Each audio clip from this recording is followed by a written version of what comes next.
Hello, welcome back. It's been a hot minute since I last posted. It was, February if I'm correct? Let me go back.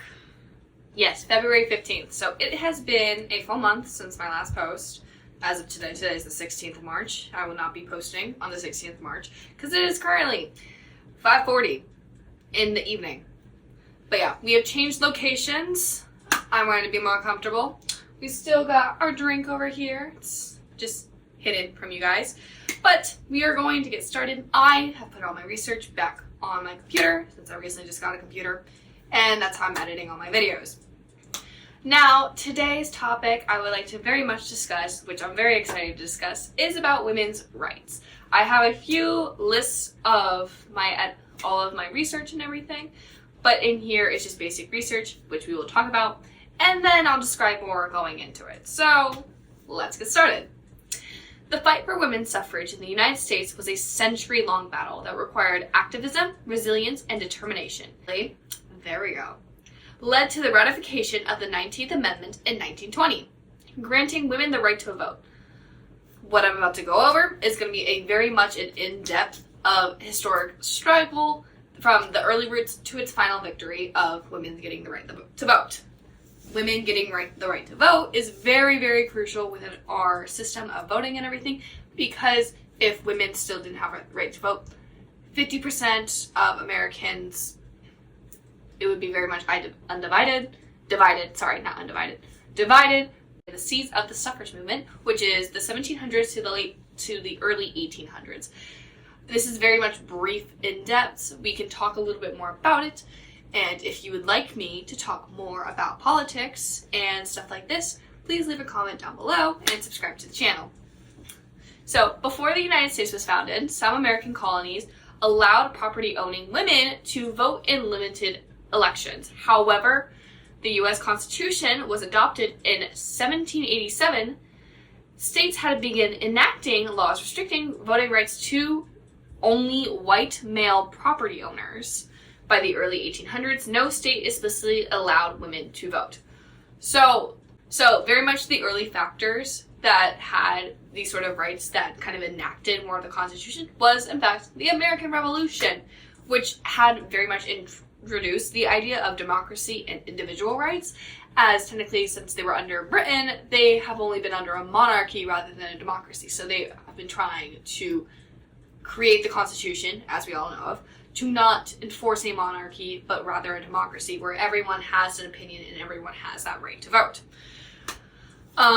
There was the concept of Republican motherhood that emerged that very much emphasized women's rights, or more or less their roles in raising civil-minded sons and to rather participate in politics rather than women themselves participate in politics. So very much those traditional values that we kind of see today, but not, this was more like on term, on demand, very much man does everything. Women will raise the kids, take care of the kids, stay at home, do all the things a woman should do, but ultimately the man of the household is the one who gets the money, is the one making the correct terms, rights, whatever.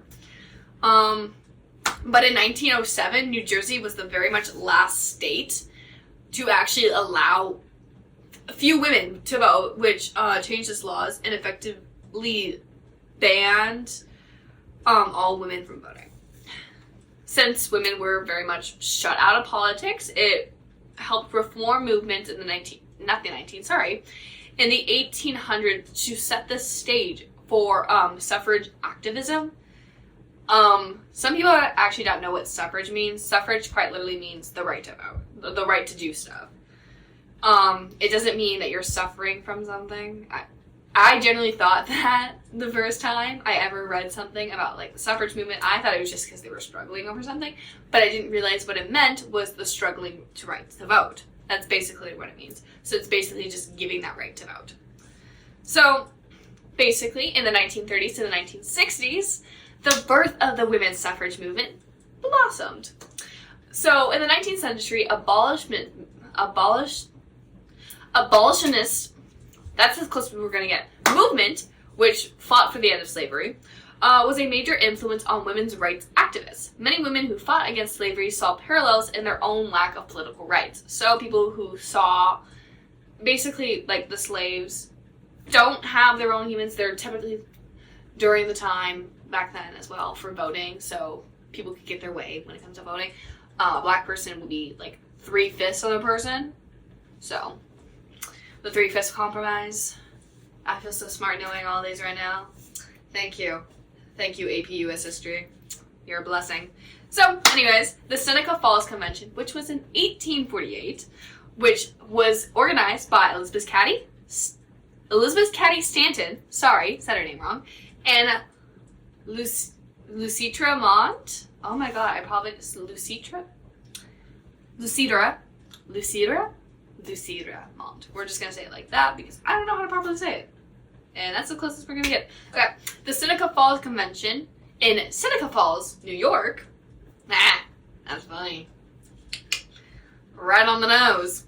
Was declared the first official women's rights convention in U.S. history. This is very much a pinpoint for women's history, as this is starting the turning point for women's overall rights to vote and gaining more of that individualism and more towards themselves. So the convention produced the Declaration of Sentiments, modeled right after the Declaration of Independence, which states as part of the beginning, we hold these truths to be self-evident that all men and women are created equal. So that sort of were, as in the U.S. Constitution, is we hold these truths to be self-evident that all men are created equal. So leaving the women part out. So it's specifying the need for women's rights as well, because we all should be created equal. But in the words, among its radicalist demands was women's suffrage. So basically, again, that right to vote. Through many attendees, including abolitionist leader Frederick Douglass, who was a man, a black man, was very much skeptical about how achievable it was. So there was, of course, people who were a part of the abolitionist movement, who were, yes, like, wanting to support, but at the same time, they were not fully, like, in it. But there are some women in here that I also want to recommend. State like Sojourner Truth and Harriet Tubman, who are both former enslaved women who are also tied to fight for black rights to the struggle for women's suffrage. So at the same time, while they were fighting for women's suffrage, they were also fighting for black suffrage as well, black rights. Susan B. Anthony and Elizabeth Cady Stanton worked very closely with abolitionists like Frederick Douglass, but later split from some abolitionist groups when black men were granted to vote before women. I think I got that timeline wrong. Whoopsies. Accidents. But yeah, it was basically, yeah, that makes more sense now that I'm thinking about it. So it was white men, black men, women. Annoying. But we're all here now, so that's at least something good. So now we get on to the Civil War fight, post-Civil War fight, and divisions. So these were, like, how people made their new forms and new members and new committees, not new members, but new committees, and this was during 1865 to 1890. So basically, the 15th Amendment and a divided movement was in 1869. So after the Civil War, the question of voting rights became very much the central to national debate. So after slavery was abolished, they then moved on to women's suffrage, basically. So the 15th Amendment gave black men the right to vote, but did not include black women at all. This overall caused very much a major split within the women's movement, which caused people to go separate ways, separate organizations, such as Elizabeth Cady Stanton and Susan B. Anthony opposed the 15th Amendment, arguing that women should also be included. They created the National Women's Suffrage Association, or NWSA, which focused on the federal amendment for women's suffrage. Lucy Stone and Julia Ward Howe supported the 15th Amendment, believing black men should get to vote first and women's suffrage should follow. They formed the Women's Suffrage Association, NWSA. Oh my gosh, I just said that so wrong. They formed the American Women's Suffrage Association, AWSA. There we go. Which works state by state for women's voting rights. So basically, you had your two organizations. One was against the 15th Amendment, one was with the 15th Amendment, both arguing for women's rights, however, in different ways and different subjects. Susan B. Anthony and Elizabeth Cady Stanton opposing it, stating that women should have actually gotten the right to vote before black men. And people like Lucy Stone and Julia Ward Howe saying that, hey, no, they deserve it first since they have, they deserve it first. Don't know. So this was then the state-by-state strategy which was the 1890s to the 1910s. So we're now in the the 1900s. The 1900s. Yeah, would that be the 1900s? I'm going crazy, if you can't tell. Yes. Okay, this was the formation of the National American Women's Suffrage Association, which is the NAWSA. So many acronyms, so many things with Women's Suffrage Association. There's too many. Anyways, in 1890, the two groups basically merged together to create this super group that was under the leadership of Susan B. Anthony and Carrie Chapman Catt. Say that 3 times. Carrie Chapman Catt. Okay. They basically used the state-by-state approach, targeting territories in smaller states where they had much more a better chance of success. So basically getting the smaller populations to agree with them, be like, hey, no, we agree. We should let women have the right to vote. I think my camera's blurry, and I can't tell. I'm looking at it. I don't think it is, but from over here, it just looks blurry. I'm going crazy. I know this. I think it's because of this, to be honest. Oh well, that's fine. Whatever. I don't care that much. Okay. Basically, key state victories overall was Wyoming in 1869, which was the first U.S. territory to grant women's full voting rights. When Wyoming became a state in 1890, it retained women's suffrage. It didn't take back. It retained it and kept it, which is super important for women's voting. Then Colorado, which was in 1893. Which was the first state to pass women's suffrage by popular vote. So basically, a lot of people wanted to vote. So a lot of men voted. Yay! Okay, and then Utah and Wyoming, which was in 1869, they basically gave women the right to vote because they wanted to improve the image of Mormon polygamy. Kind of gross, but whatever floats your boat. Kind of creepy. I've read too much into Mormon polygamy and too much into cults. No thank you. Okay, anyways, and then Washington, 1910, California, 1911, Oregon, Arizona, Kansas, 1912, and Montana, 1914, all followed suit, which is very interesting for Arizona, as Arizona is the 48th state and actually became a state on February 14th, 1912. So it's very interesting that the same year they became a state, they followed suit and let women have the right to vote. That's very cool, I feel like.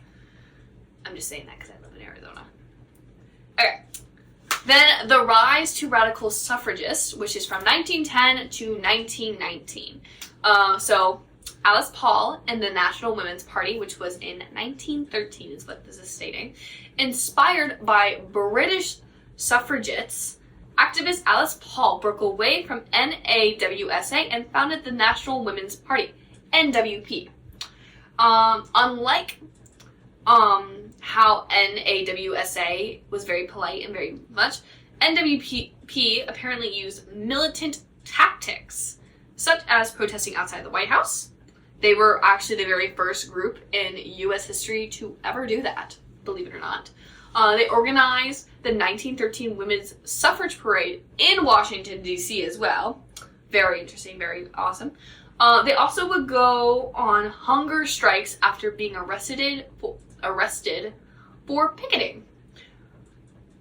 I want to understand, the one thing I find interesting about that is I want to understand the hunger strikes. Like, that makes sense, but at the same time, that doesn't make sense. Do you know what I mean? It's very interesting, though. Okay, but during the World War I, which was from 1917 to 1918, which is the time that the U.S. was in the war, not the war itself. When did that? They try to contribute more to the war effort, but after the war ended, men try to come back for their jobs, and that got a little bit messy. But this overall helped public perception of women and all that. And basically, this was arguing that women had in fact earned the right to vote. Keep in mind, this is still World War I. This is before 1920. Women still don't have the right to vote. They're just basically working to work, which is very interesting.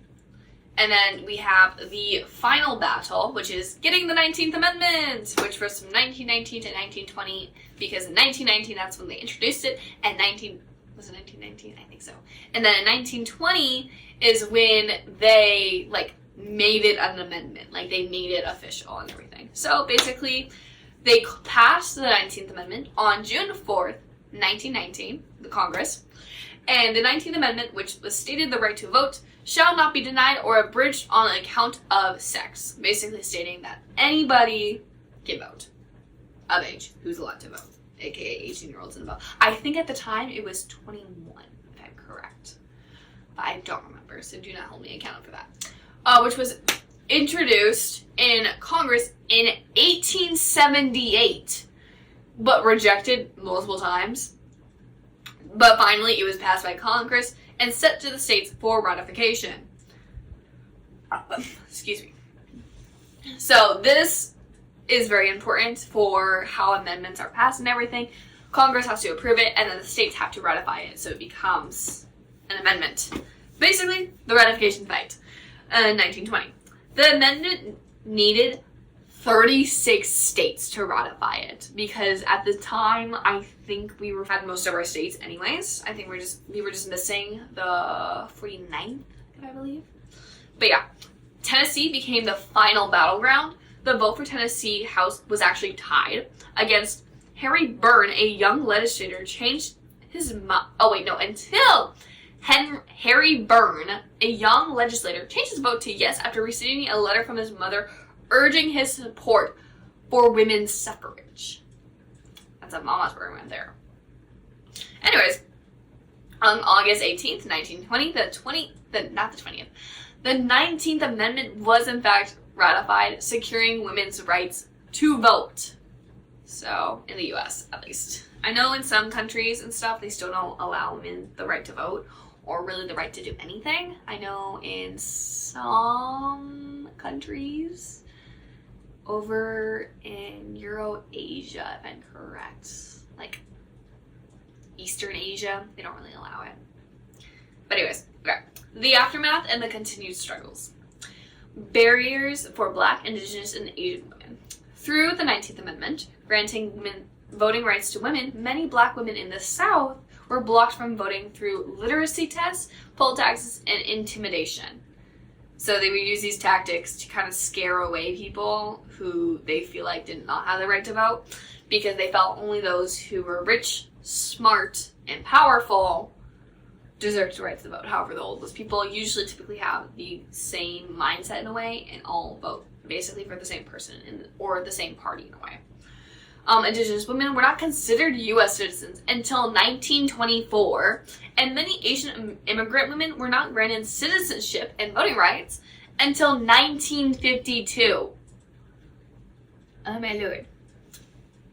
So, the Voting Rights Act of 1965 basically took down those barriers preventing Black women from voting, were officially, outlawed. All of those, rules and everything were, out, making overall universal suffrage a full-on reality. Women's suffrage isn't just about the right to vote. It was basically about equality, representation, and power. Most feminists aren't there because they're sexist or something. They don't want anything to be the better sex. They want equality and equity is what they want. They want to be equal with the opposite sex. But thanks to several generations of activists, women in the U.S. actually have the right to exercise their right to vote in every election. The movement was paved for women in politics, from Shirley Chisholm to Kamala Harris, which is incredible now that we're able to actually have women in politics, which is super interesting and actually really cool to look into and read about. And then the fight for equal representation actually continues, as we still have generations of activists that are still being formed today. Even though we technically are in the now, we never know what's going to happen in the future, and we always know that there's always going to be more step forward to equality and equity for both sexes. Carrie Chapman Catt, a little quote from her is, "The vote is the emblem of our equality. It's not one thing where it's like, hey, we're here because we need it. It's so both sexes have that equality. There is always going to be something out there where one sex is better than the other. We all know this. It's biology. We all know this. It's literally science. But the more we pave ourselves in society, the more we see each other as social equals rather than social individuals and social oppositions." Yeah. As always, there's always going to be more at any time. I'm hoping to try and get the ball more rolling. I want to make, how many more? I have, 1, 2, 3, 4, 5, 6, 7, 8, 9 other videos that I will want to make. I will probably be making all of them tonight and then editing them this entire week because I am currently on spring break and I have nothing to do. But as always, there is a link down below for anything where you feel like you are unsafe and unwanted, and there are resources out there that are here to help you. Feel like you need to call someone, there should also be a hotline down there as well for everyone. It should be for both women, people of color, I think also LGBTQ people as well, and teenagers. Basically, it's for everyone, hopefully, and I will try to be more specific down below as well. I know that in my last video that I had created, I wasn't super specific on everything, but I want to be more specific on this now. Thank you for watching.